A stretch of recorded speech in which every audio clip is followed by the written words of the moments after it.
Why would a man with every advantage choose violence against a woman who only wished to work in peace? Brett Sullivan slammed his hand on the table. I did nothing wrong. She spilled the drink. I only pushed her away. Maria Santos whispered, "You threw the drink at me. You shoved me. You scared me." A voice in the gallery gasped. He threatened the judge, too. Brett pointed toward the bench. "I will walk out of this courtroom. My father will make sure of that." Another voice called out, "There's video. There are witnesses." Maria said softly, "The truth will speak.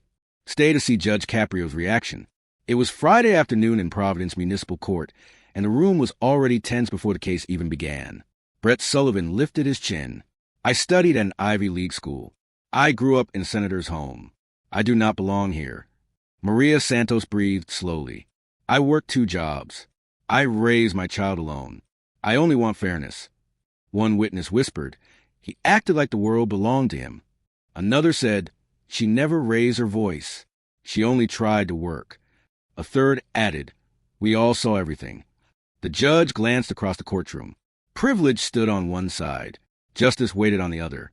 A few days earlier, a tense scene unfolded inside a crowded restaurant. The audience needed to know what truly happened. A customer had said, "Sir, she only asked you to wait."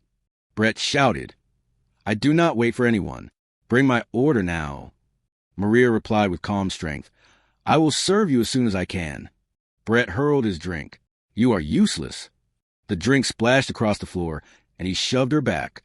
The manager rushed over. "Stop this at once." Another customer cried, "Call the police. This is too much." Maria stood steady, even in humiliation. When Brett tried to leave, 2 customers blocked the doorway. "You will answer for this." The courtroom doors opened, and Brett Sullivan walked in with a confident stride. "This will be quick," he whispered to his lawyer. Maria Santos followed calmly, straightening her uniform. "I am here to tell the truth," she said softly to herself. 5 witnesses already sat in the gallery, eyes fixed on Brett. One murmured, "He acts like nothing can touch him." Brett smirked. "Do you really think this will matter?" Judge Caprio looked up, scanning the room with a steady, discerning gaze. The tension tightened. Privilege faced humility, arrogance faced integrity, and every person in the courtroom sensed a storm about to unfold. Judge Caprio cleared his throat. "Mr. Sullivan, you are charged with assault. How do you plead?" Brett Sullivan leaned back. "Not guilty, Your Honor. This is all a misunderstanding. I did not assault anyone." Maria Santos stirred slightly in her seat. One witness whispered, "He is lying already." Judge Caprio's voice was calm but firm. "Mr. Sullivan, witnesses reported verbal abuse and physical contact. Can you explain that?" Brett waved a hand dismissively. "I was frustrated. The service was slow. She overreacted. People are exaggerating. I come from a respected family. My father is a senator. I have been accepted to Columbia law. Surely this court understands context." A murmur ran through the gallery. "Did he just use his father's position?" someone asked. Judge Caprio raised an eyebrow. "Context does not excuse assault. Let us hear the witnesses." The first witness, Robert Chun, spoke. "I saw him snap his fingers at Maria. He called her names. Then he threw his drink in her face and pushed her backward into a table. It was deliberate." Brett scoffed. "That is impossible. People are exaggerating. I may have gestured. Accidental contact happens." Judge Caprio nodded slowly. "We will examine evidence." The second witness, Margaret Foster, added, "He said that people like her should not work at fine restaurants." He laughed as she fell. "I thought she was hurt badly." Brett turned to his attorney. "Can you control these people? They are lying. They are against me." His attorney whispered something. Brett shook his head and stood. "Your Honor, I believe you must consider my family influence. My father has connections.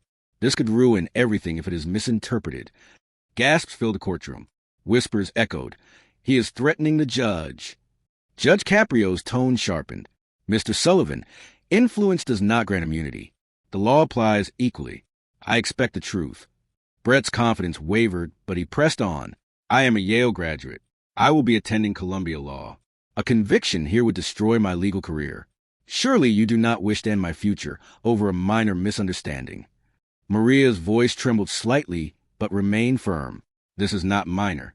You hurt me. You humiliated me. You think your wealth and education make it acceptable. Brett glared. She is fabricating. She wants money. She wants attention. Everyone exaggerates when they know a senator's son is involved. Judge Caprio leaned forward. Do you have evidence of this claim? Brett hesitated. No, but everyone will believe her over me unless... He trailed off, realizing his own arrogance was slipping. Then, in a disastrous move, he spoke louder. Your Honor, my father knows many judges. I am sure this matter could be resolved quietly. The courtroom erupted. He is threatening the judge, a witness whispered. Judge Caprio's voice cut through. Mr. Sullivan, let me be clear. Threatening this court will not protect you. It will only ensure maximum consequences. Brett tried to defend himself. I am not threatening. I am stating facts. My father... Judge Caprio interrupted, calm but unyielding. Your father's position is irrelevant. Your Yale degree is irrelevant. Your acceptance to Columbia is irrelevant. What matters is your action. You threw a drink. You pushed a woman. You attempted to use power to escape accountability. Brett's face paled. He glanced at his attorney. This cannot be happening. This is unfair. Judge Caprio gestured toward the gallery. We have witnesses. We have video evidence. Let us review it. Jennifer Patel stepped forward. We recorded it on our phones. Your Honor, here is the footage. The video played. Brett's drink splashed across Maria's face. She recoiled politely, then tried to move away. Brett shoved her violently into the table. Friends laughed. The gallery watched, horrified. Brett's voice faltered. That is taken out of context. Judge Caprio shook his head. Nothing in this footage is out of context. You acted with deliberate aggression. Your narrative is collapsing under evidence and witness testimony. Brett slumped slightly. Your Honor, I only meant to... Judge Caprio leaned forward, eyes steady. Meaning does not excuse action. You are learning the hard way that entitlement does not protect you. Threatening a judge does not change the facts. The law applies equally to all, including the son of a senator. The courtroom tension rose, each word from the judge weighing heavily. Brett's confident mask crumbled. His arrogance faced reality. Witnesses held their breath. Maria remained composed, dignity intact. Judge Caprio's final words in this moment cut through the room. Privilege does not justify assault. Threats will not save you. Truth, evidence, and accountability always prevail. The gallery remained silent. Brett's narrative had collapsed completely. The first conflict, born of arrogance and denial, had reached its breaking point. Judge Caprio looked directly at Maria Santos. Miss Santos, please tell the court, in your own words, what happened that evening. Maria took a deep breath. Your Honor, I was working my dinner shift at Riverside Bistro. It was a busy night. Mr. Sullivan and his friends arrived. At first, everything seemed normal, but soon his attitude changed. Brett muttered under his breath. She is exaggerating. Maria ignored him, her voice calm but firm. He snapped his fingers at me and called me incompetent. I apologized politely, and I tried to continue serving. But he became angry. He threw his drink in my face. I was shocked. I could not believe this was happening to me while I was only doing my job. A witness whispered, He is so arrogant. He thinks this is acceptable. Maria paused, composing herself. I fell backward into a table when he shoved me. I hit my shoulder and hip. I felt humiliated. Customers stared. I had never been treated like that in my 12 years as a server. Judge Caprio leaned forward. Miss Santos, I am so sorry you experienced that. I understand the courage it takes to speak out. Maria nodded slightly, holding back tears. Thank you, Your Honor. I am a single mother. I have an 8-year-old daughter. I work 2 jobs to support us. That night, I felt helpless. I worried about my safety, about my job, about what people would think of me. I thought I might be fired because of someone who believes he is above the law. Brett shifted uncomfortably. Your Honor, she is making this personal. She is blaming me unfairly. Maria's voice grew stronger. I am not blaming anyone unfairly. I am describing the truth. I do not want revenge. I only want accountability. I want people like Mr. Sullivan to understand that actions have consequences, no matter who they are. Judge Caprio's expression softened. Your dignity is remarkable. You are calm, clear, and honest. That is powerful testimony. Maria's eyes met Brett's. You may think your education and your father's position make you untouchable, but what you did was wrong. You hurt me. You humiliated me. You threatened me. That cannot be erased with money or influence. Brett tried to interrupt. I was frustrated. I did not mean... Judge Caprio held up a hand. Mr. Sullivan, you will hear her testimony in its entirety without interruption. Maria continued, her voice steady. The worst part was not the bruises or the pain. It was the fear, the humiliation, the thought that I was invisible because I work in service. I worried that my daughter would see me afraid and think that people with power can treat others however they wish. A gallery member whispered, "She is speaking from her heart. He cannot ignore that." Maria paused and then spoke more softly. I went home that night and cried. I thought about my daughter. I thought about how I could protect her from seeing injustice. I went to sleep hoping that someone would see the truth, that someone would stand for fairness. That is why I am here today. The courtroom was silent. Every eye was on her. Even Brett's friends lowered their heads. Judge Caprio addressed the courtroom. Notice her composure, her honesty, her courage. She represents the best qualities a person can have. Maria's eyes returned to Brett. I am not here to humiliate you. I am here to show that your actions have consequences. Your behavior cannot be justified. You may have privilege, you may have wealth, you may have connections, but your choices matter. They define who you are. Brett swallowed hard. Your honor. She is exaggerating again. Maria shook her head. I am not exaggerating. I am stating what happened. Every witness here can tell you the same thing. I am asking for accountability, nothing more.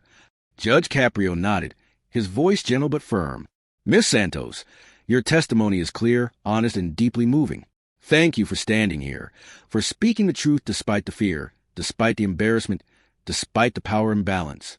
You have shifted the energy in this courtroom. The truth is now undeniable. The gallery remained silent, moved. Whispers of support could be heard. She is brave. She deserves justice.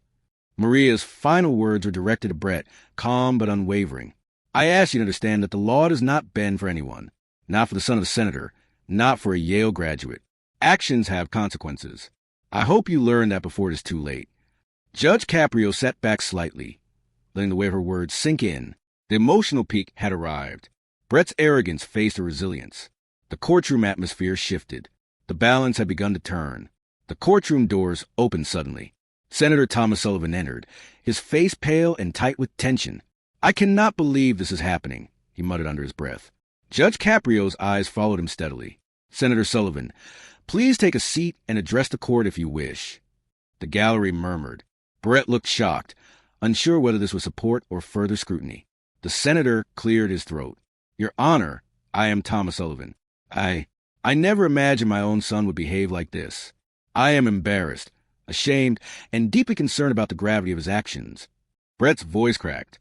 Father, you do not understand. The senator raised a hand, cutting him off. Brett, for years I shielded you from consequences. I thought I was protecting you. I thought the world should wait until you were ready. But protecting you has only taught you that rules do not apply to you.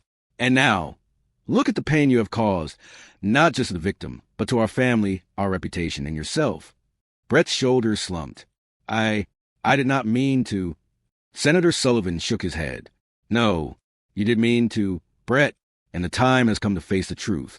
Judge Caprio leaned forward, voice calm but firm. Senator Sullivan, thank you for your honesty. This court recognizes the influence and protection Brett has had for far too long. Acknowledging this history is essential to understanding his behavior. Brett's voice broke entirely. Father, I never thought it would go this far. I only wanted people to respect me. I did not think I could hurt anyone this badly. I am scared. The senator placed a firm hand on Brett's shoulder. You should be scared. You need to understand the consequences of your actions. I cannot shield you any longer. You must learn accountability, humility, and responsibility. You must face the law as it is meant to be applied, to everyone equally. Brett's eyes filled with tears. I see that now. I am sorry. I do not know how to fix this. Judge Caprio's tone softened, yet remained commanding. Acknowledging wrongdoing is the first step. Accepting responsibility is the only way forward. Senator, your transparency allows the court to assess the full context. Mr. Sullivan, this is your moment to truly understand the impact of privilege without accountability. Senator Sullivan nodded, voice steady. Yes, Your Honor. I failed my son by letting privilege protect him. I failed by not teaching him respect. I accept responsibility as a parent for failing to guide him properly. Brett's head fell into his hands. The courtroom was quiet except for the occasional sniffle from the gallery. The energy had shifted completely. The arrogance that filled the room moments ago was replaced with the raw weight of truth, shame, and accountability. Judge Caprio observed silently, letting the father's admission and the son's emotional collapse reshape the trajectory of the case. The history of protection and entitlement had been exposed, and the courtroom now held Brett fully accountable for his actions. The presence of Senator Sullivan and his candid confession marked a turning point, the first crack in the armor of entitlement. The moral lesson was beginning to take hold, and Brett faced not only legal consequences, but profound weight of personal reckoning. Judge Caprio rose slowly, his eyes scanning the courtroom. Every person, from the gallery to the defendant's table, felt the weight of his presence. "Mr. Sullivan," he began, voice steady, "you have seen today that privilege and wealth do not make you above the law. They do not erase the consequences of your actions. You threw a drink in a working mother's face. You pushed her while she was doing her job. You humiliated her. That behavior is unacceptable, no matter your family, your education, or your connections." He turned slightly toward the gallery, his gaze meeting Maria Santos directly. "Miss Santos, the dignity you have shown today, your courage to speak truth in the face of fear and intimidation, exemplifies the values this courtroom stands for. Your actions, your composure, your integrity, these are the qualities that earn respect, not titles or money." The courtroom was silent. Even Brett, still slumped, could not look away. Judge Caprio's voice deepened. "Mr. Sullivan, entitlement is dangerous. It creates a false belief that rules do not apply to you. It encourages cruelty. It erodes empathy. You learned today what it means to treat another human being as if their life and work were worthless. You thought a Yale degree and a senator father would protect you. They cannot. Respect is earned. Accountability is unavoidable." He paused, letting the words sink in. Every person in this room, every person watching, must ask themselves this question. When confronted with injustice, will you stand silent, or will you stand for what is right?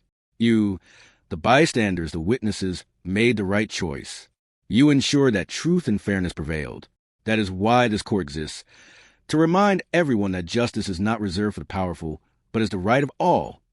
Judge Caprio leaned forward slightly, eyes fixed on Brett. "Mr. Sullivan, lessons are only learned when one faces the reality of their actions. You must understand the harm you cause, not just physically, but emotionally. The fear, the humiliation, the threat to a person simply trying to do their job. These are serious, permanent consequences. A life of privilege does not exempt anyone from responsibility." He drew a slow breath, letting silence fill the room. Let this courtroom be a reminder. Humility matters. Respect matters. Human dignity matters. And the truth, though it may be uncomfortable, though it may shatter illusions of entitlement, always matters most. If you leave here remembering nothing else, remember this. Power is a responsibility, not a shield. And when someone weaker than you speaks with courage, you must listen. The courtroom remained still, the moral weight of Judge Caprio's words pressing on every soul.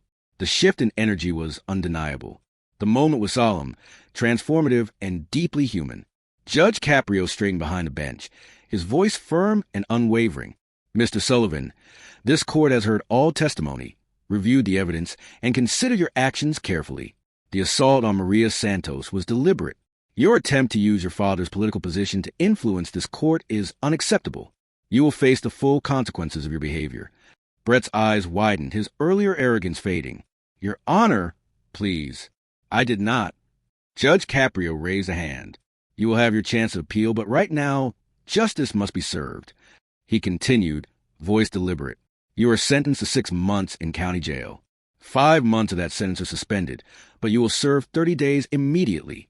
Additionally, you are ordered to complete 200 hours of community service, specifically in restaurant kitchens and service positions, to learn the value and dignity of the work you once disrespected."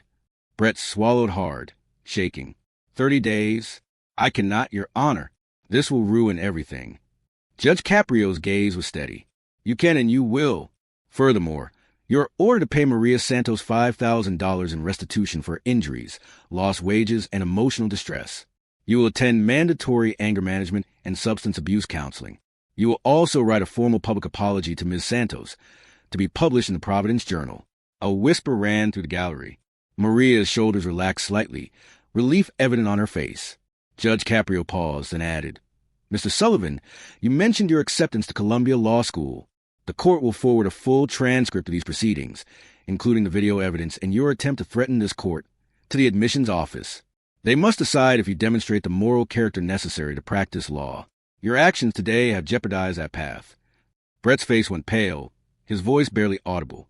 No, please, Your Honor, Senator Sullivan buried his face in his hands, devastated. My son, how could you? Judge Caprio continued, calm but resolute. This sentence is not just punishment. It is accountability. It is designed to teach respect, humility, and the consequences of abusing power. Court is not swayed by wealth, education, or political influence. Justice is measured by the truth and the dignity of those harmed. The courtroom remained silent as the weight of the decision settled. Maria, tears in her eyes, whispered softly to herself, Finally, justice. Judge Caprio concluded, voice carrying through the room. Mr. Sullivan, you will report to county jail within 48 hours. You will fulfill your community service, attend counseling, make restitution, and publicly apologize. Any violation of these conditions will result in immediate service of the remaining 5 months. Let this serve as a reminder. Privilege does not exempt anyone from responsibility. Respect must be earned, and actions have consequences. The gallery erupted in quiet murmurs of approval. Witnesses exchanged glances of satisfaction. Maria smiled faintly, the relief evident. Brett sat frozen, the reality of his punishment and ruined reputation settling heavily upon him. His father's disappointment weighed just as heavily. The courtroom had delivered justice, firm, moral, and unmistakable. Brett Sullivan reported to county jail and served his 30-day sentence. The time behind bars was humbling. For the first time in his life, he experienced the consequences of choices made without thought for others. He felt the weight of personal responsibility in every moment. After release, Brett began his community service in local restaurant kitchens. He washed dishes, prepped ingredients, and waited tables alongside employees who worked long hours for little pay. Each shift reminded him of Maria Santos and the humiliation he had caused. He learned to appreciate the effort, patience, and dignity required to serve others. One afternoon, after completing several weeks of service, Brett approached Maria. His voice was quiet but sincere. Miss Santos, I cannot undo what I did, but I want to apologize again. I am truly sorry for the pain, fear, and humiliation I caused. I hope someday you can forgive me. Maria studied him, seeing the genuine remorse in his eyes. After a pause, she nodded. Brett, I forgive you. I forgive you because I believe people can learn from their mistakes. But you must continue to show respect for others, always. Brett's father, Senator Thomas Sullivan, reflected deeply on his own failures. He realized that shielding Brett had not protected him. It had allowed arrogance and entitlement to grow. He began advocating more openly for accountability and teaching young people about responsibility, humility, and the importance of respecting all work, regardless of social status. Judge Caprio, observing Brett's transformation during follow-up for his community service and counseling, noted the change. Brett spoke humbly about his experiences, accepted feedback without defensiveness, and demonstrated genuine empathy for those he had wronged. The courtroom's earlier lessons had not been forgotten. They had been internalized. Brett also took steps to repair his public image through honest engagement. He participated in community programs, assisted in mentorship for at-risk youth, and shared his story as a cautionary tale about the dangers of entitlement and privilege. Maria continued her work at Riverside Bistro, now promoted to lead server, with confidence restored. She felt validation and safety, knowing justice had been served. Her forgiveness of Brett did not erase what happened, but allowed both of them to move forward.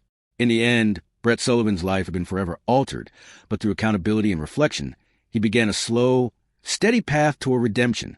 The courtroom, the witnesses, and Judge Caprio's firm yet compassionate guidance had not only held him accountable, but had also offered a chance for personal growth. Lessons of humility, respect, and responsibility had been learned, painfully, but effectively, leaving room for emotional closure, reconciliation, and genuine transformation. If this story left an impact on you, do not forget to like, share, and subscribe so more people can witness how accountability and justice work, even when privilege tries to block them. Every share helps remind others that wealth, education, or family connections do not make anyone above the law. This case shows us all a powerful lesson. Entitlement and privilege do not excuse violence or disrespect. Assaulting someone for doing their job is never acceptable. Threatening a judge or using influence to avoid consequences only makes the situation worse. True respect and dignity must be earned, and accountability applies to everyone equally. Now we want to hear from you. If you were in the gallery, watching Brett Sullivan's arrogance and Maria Santos' courage, what would you have said or done? How would you stand up for justice in your own life? Share your thoughts in the comments. Remember this: actions have consequences. No family name, no degree, and no position of power can erase the harm caused by violence and disrespect. Stand up for what is right, and do not allow privilege to protect wrongdoing. Justice sees everything, and courage changes everything. The courtroom spoke. The lesson was clear, and the message will echo far beyond these walls.